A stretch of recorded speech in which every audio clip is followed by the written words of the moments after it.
제가 오늘 모빌리티 혁명에 대한 얘기를 드릴 건데요. 먼저 모빌리티와 문명 발전의 역사에 대해서 되짚어보고 그 다음에 미래의 모빌리티 혁명이 어떤 식으로 진행될지 말씀드리도록 하겠습니다. 지금 보이는 화면에 있는 도시가 전형적인 중세 유럽 도시인데 이게 한자동맹의 여왕이라고 부르기도 하고 작고하신 엘리자베스 여왕이 가장 사랑했다라고 얘기했던 리벡이라는 도시고요. 독일에 있는 도시예요. 안쪽에 저 빨간색으로 예쁜 이게 보이는 도시가 사실은 사람들이 많이 살고 귀족들도 있고 그런 영역이고, 그 다음에 저 강 같은 게 하나 둘러싸여 있고 저 바깥쪽에는 좀 푸릇푸릇한 것이 있으면서 아무래도 물이 근처에 있으니까 농사를 짓기도 좋고 그렇겠죠. 그래서 동그랗게 이렇게 물을 둘러싸고 있는 지역이 많고, 파리의 1500년대 16세기 지도인데 세느강이 통과를 하고 있고, 가만히 보시면 동심원 스타일로 동그랗게 도시가 구성이 되어 있죠. 그래서 강이 들어가고 그 다음에 이렇게 동그란 형태로 성을 쌓아가지고 수비도 하고 평지에, 이게 이제 우리가 알고 있었던 중세 도시에서 가장 중요했었던 형태라고 할 수가 있습니다. 이런 도시가 만들어질 수 있었던 가장 큰 배경은 뭐냐 하면은 결국에는 바깥에 있었던 농산물을 확보를 해서 이것들을 옮길 수 있는 어떤 수로가 필요했고, 그 물과 함께 움직여야 되니까 어떤 수단으로 우리가 움직였을까요? 지금 보여드리는 것 같은 형태의 배입니다. 이렇게 앞뒤로 되게 길면서 빠르게 움직일 수가 있어서 아까 보여드린 그런 강에서도 자유롭게 오가기가 굉장히 쉽습니다. 그래서 이 당시에는 저런 배를 잘 운용할 수 있는 그런 곳들이 굉장히 유리할 수밖에 없었고요. 그리고 저런 곳 배를 운용해서 잘 갈 수 있는 지역이 문명의 중심지가 될 수밖에 없었던 거죠. 그러다가 이제 좀 바뀝니다. 딱 보기에 이게 약간 지중해 스타일의 뭔가가 보이죠? 네, 그리고 저 뒤에 바다가 보이는 것 같습니다. 이게 리스본입니다. 포르투갈의 도시고요. 아까 보여드렸던 도시하고 가장 크게 다른 점이라고 한다면은 아무래도 언덕배기에 있으면서 바다를 끼고 있죠. 그렇다면 왜 이런 도시가 번성을 했을까? 리스본뿐만이 아니라 이 당시 대항해 시대라고 하죠. 스페인에 있었던 여러 도시들, 그 다음에 네덜란드의 암스테르담이라든지 또는 영국의 런던 같은 이런 도시들이 이제 이 시기에 급상승을 하게 되는데, 이 당시에 이제 배가, 이게 소위 얘기하는 스페인에서 산타마리아호라고 하죠. 이 배가 콜럼버스가 타고 가가지고 친데리고 배견한 그 배입니다. 굉장히 큰 배거든요. 이 정도가 되는 배는 아까 보여드린 강에 들어올 수가 없겠죠. 그러면 바다에서 와야 되는데, 그럼 바다 수심도 깊어야 되잖아요. 그러니까 어쩔 수 없이 항만을 지어야 됩니다. 항만을 짓고 그 다음에 파도도 막아주고 부두도 짓고. 왜 이런 배가 중요했을까요? 상업이 중심이 됐기 때문에 그렇겠죠. 그래서 신대륙과 무역 교역을 많이 하게 됐고, 그런 도시를 중심으로 상공업이 발전을 하게 되고, 상공업이 발전함에 따라서 굉장히 많은 변화가 나타나게 됐고, 농업 중심에 있었던 도시에서 이렇게 바다를 낀 항만 도시로 문명의 이동이 일어나게 됩니다. 이게 이제 대항해 시대에 가장 컸었던 변화고, 사실은 모빌리티의 변화가 이런 도시의 변화를 이끌어낸 거죠.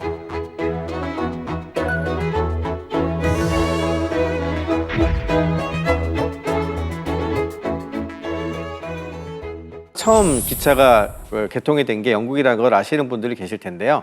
영국에서 처음으로 사람을 태우고 이렇게 그 기차가 개통됐었던 시기에, 그 당시엔 저렇게 귀족분들이 타고서 이 철도를 개통을 했지만, 사실은 산업혁명과 함께 철도가 했었던 가장 큰 역할은 사람을 태워 나르는 게 아니었죠.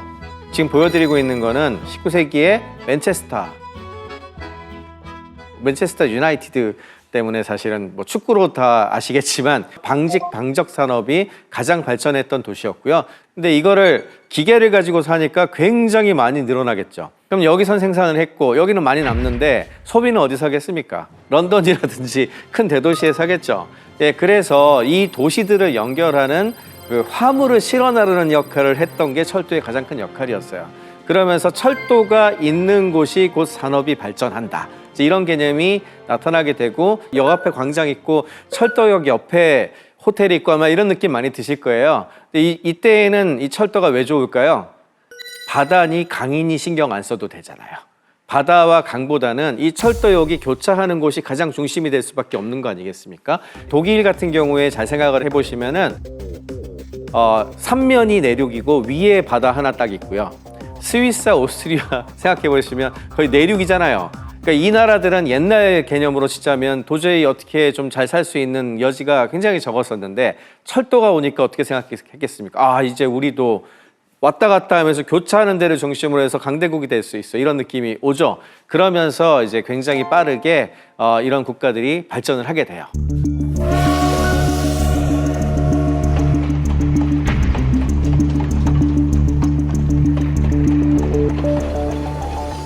역시 발명은 여전히 자동차 역시도 영국에서 제일 먼저 발명이 됐고요.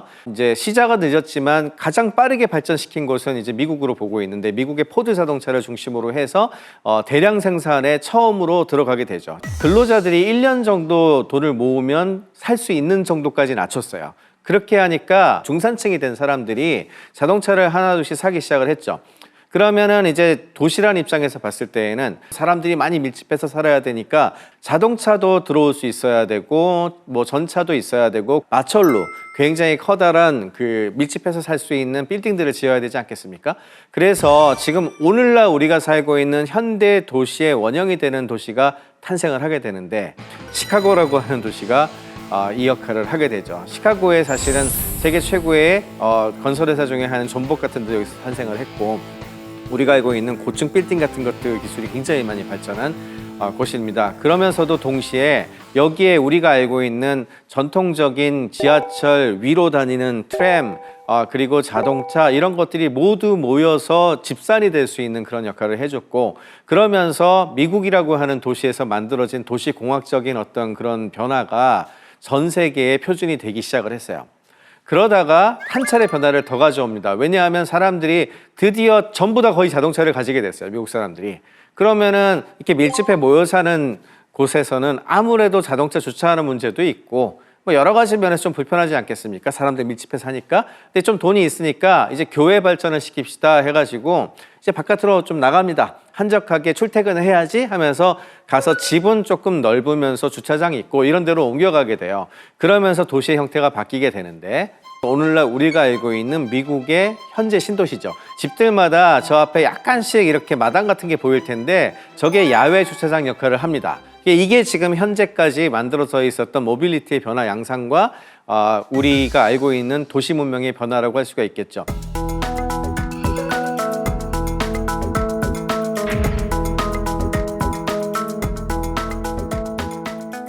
그러면 이제 앞으로 봐야 될 거는 뭐냐? 이 모빌리티가 또다시 큰 변화를 겪게 된다면 가장 중요한 키워드가 뭔지를 먼저 살펴봐야 되는데 자동차 그룹의 이제 정의선 회장이 과거 한 2, 3년 전에 이런 얘기를 했습니다. 더 이상 자동차 기업이 아니라 모빌리티 기업입니다.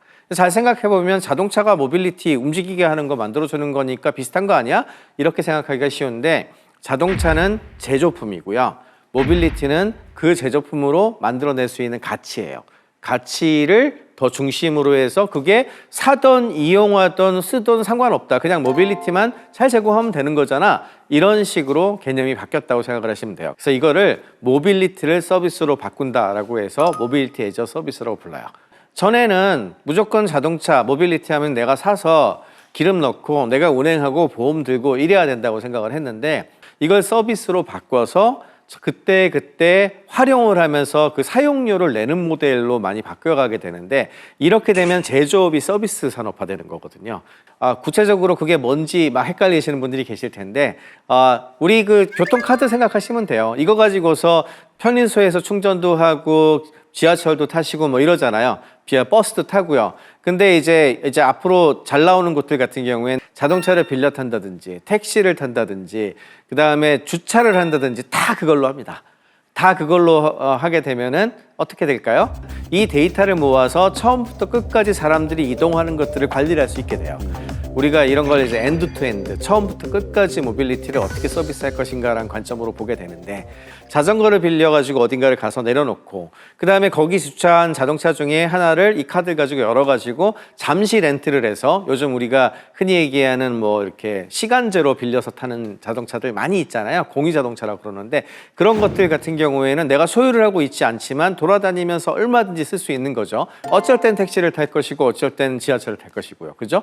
그리고 이런 것들을 어디에 누가 어떻게 갔는지를 충분하게 고려해서 기후와 관련된 것들을 낮추고 탄소 배출을 적게 하고 그다음에 편리하게 쓸 수 있게 한다면 이런 서비스를 제공하는 기업이나 이런 서비스를 가지고 있는 곳들이 굉장히 많은 것을 할 수 있게 됩니다.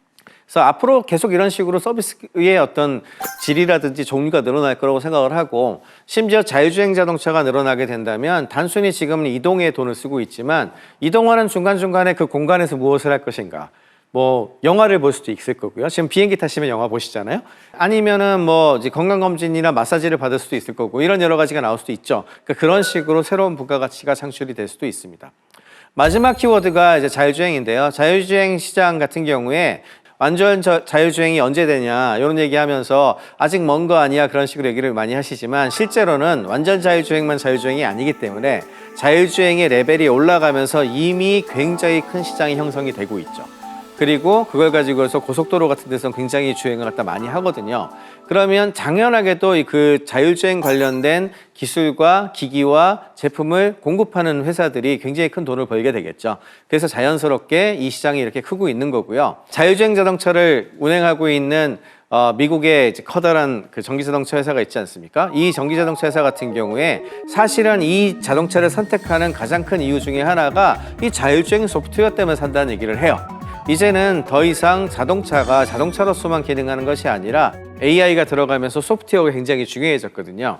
우리 휴대폰 같은 거 선택할 때 소프트웨어가 뭐냐 이런 거 가지고 선택을 많이 하듯이 소프트웨어 디파인드 비클, 소프트웨어로 정의되는 자동차라고 하는 개념이 급부상을 하게 됐어요. 만약에 자율주행이 되면은 그 안에서 움직이는 자동차가 운전을 한다는 개념도 있지만 움직이는 공간이잖아요, 사실은. 그럼 그 움직이는 공간 안에 다양한 소프트웨어를 이용을 해서 여러 가지 형태로 그 자동차가 변신할 수 있겠죠. 그럼 청계천에 돌아다니고 있는 미니버스 같은 건데 저 안에서도 할 수 있는 게 굉장히 많겠죠. 그러다 보니까 요즘의 자동차 회사들은 소프트웨어를 활용한 다양한 것들을 만들고 있어요. 이런 생각을 하시면 돼요. 과거에 전화만 하던 휴대폰이 스마트폰으로 진화를 하면서 엄청 더 큰 시장이 됐잖아요. 과거에 그냥 운전해서 움직이기만 했던 자동차가 스마트폰처럼 그렇게 변하면 어떻게 될까? 이런 생각을 하시면 아마 감이 오실 거라고 생각을 합니다.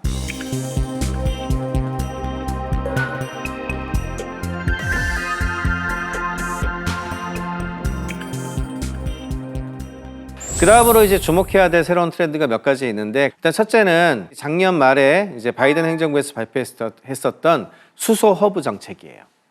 앞으로 이제 미국 같은 경우에 특히 AI 혁명이 일어나게 되면서 전기 지금 되게 부족하거든요.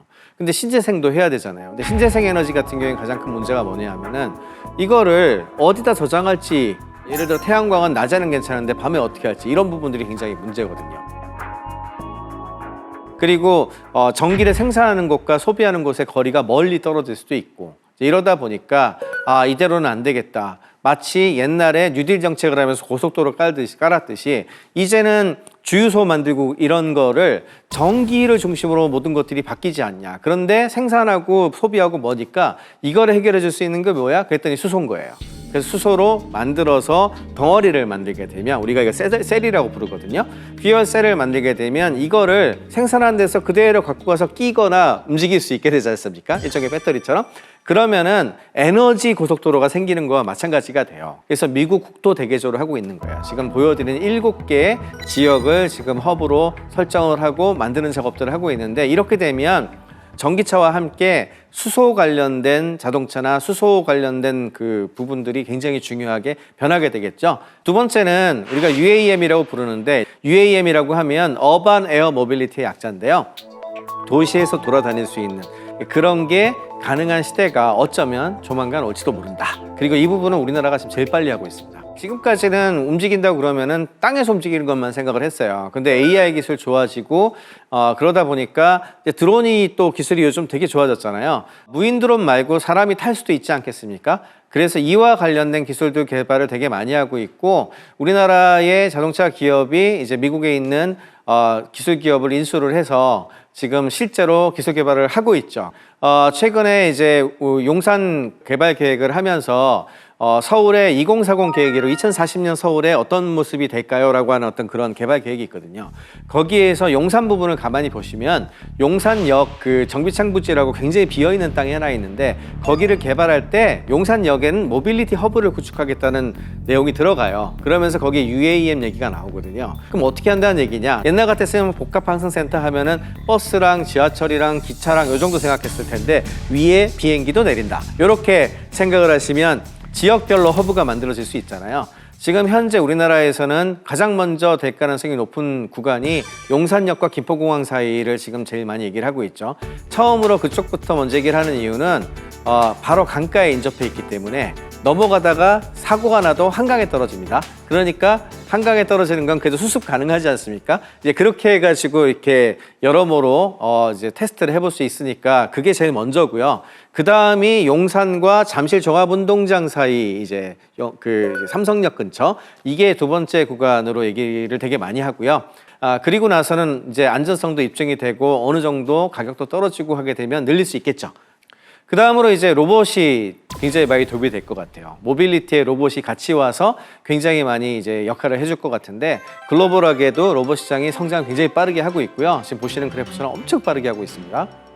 그리고 AI하고의 결합도 굉장히 잘 돼요. 왜? 사람의 말을 알아듣거든요.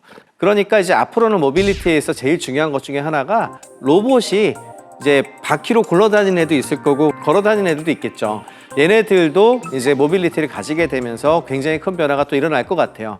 전기자동차, 그리고 서비스로서의 모빌리티 애저 서비스, 그리고 자율주행 자동차, 더 나아가서 최근 트렌드로 수소라든지 로봇이라든지 그 다음에 에어 모빌리티까지 완전히 새로운 혁명적인 변화가 계속 나타나고 있죠.